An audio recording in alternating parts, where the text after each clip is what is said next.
Après avoir visité l'église, on traverse la sacristie à plan carré, qui conduit à la salle capitulaire. Elle est surmontée d'une voûte en ogive très simple, renforcée avec un arc doubleau, et, creusé dans le mur, on y voit un espace pour l'armarium, l'armoire. C'est ici que l'on rangeait les livres et les objets pour le culte. La date de construction de cette salle capitulaire fait aujourd'hui débat. Certains historiens considèrent qu'elle est contemporaine au chœur, d'autres pensent qu'elle pourrait être un peu antérieure. Dans cette salle se réunissait, à la première heure de la matinée, l'ensemble des moines avec le prieur.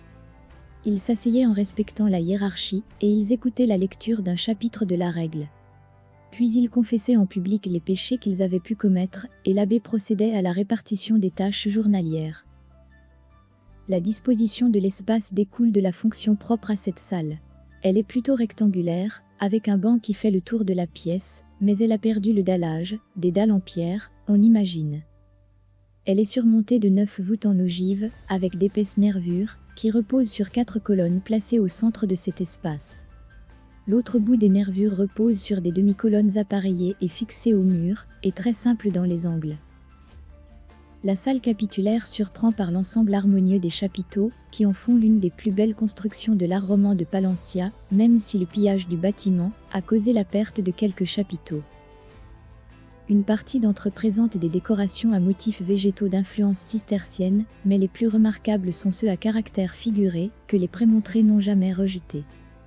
Si les premiers ont un caractère surtout décoratif, les seconds doivent être considérés de façon symbolique, pour rappeler aux moines l'attirance fatale du mal. On remarque sur l'un des chapiteaux de petites figures de lions, qui ne peuvent pas se défaire d'une ronce comme avertissement pour ne pas tomber dans les griffes du mal. D'autres montrent la beauté dangereuse des griffons, animaux mythologiques, mi-aigles, mi-lions qu'on considère comme des êtres positifs, et que l'on plaçait sur les portes et sur les fenêtres, pour avoir leur protection. Sur l'un des chapiteaux les mieux conservés, on reconnaît 2 harpies encapuchonnées, des monstres maléfiques mi-femmes, mi-oiseaux, avec une queue de serpent, qui rappelait la nécessité de s'éloigner des vices qu'elles représentaient. Mais, parmi tous les chapiteaux, le plus beau est celui placé à côté du jambage de la porte de la sacristie. Il représente une scène de combat entre 2 chevaliers équipés d'une armure.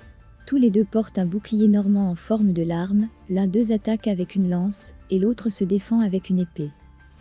C'est un thème très répandu au XIIe siècle, et qui représentait l'affrontement entre les vertus et les vices de l'être humain, connu comme psychomachie. Ce chapiteau a, à ses côtés, une image du bon pasteur, et un soldat qui perce de coups de lance un lion ailé.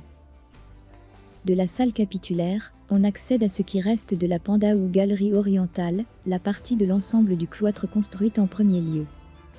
On traverse un portail flanqué de 2 fenêtres géminées appuyées sur des colonnes appareillées. Sur l'une d'elles, on peut lire une inscription Frate Francisque, dont l'origine est obscure, mais qui a permis à certains auteurs de conclure à tort que c'était peut-être la signature de l'architecte. Les 3 embrasures présentent encore des arcs en plein cintre,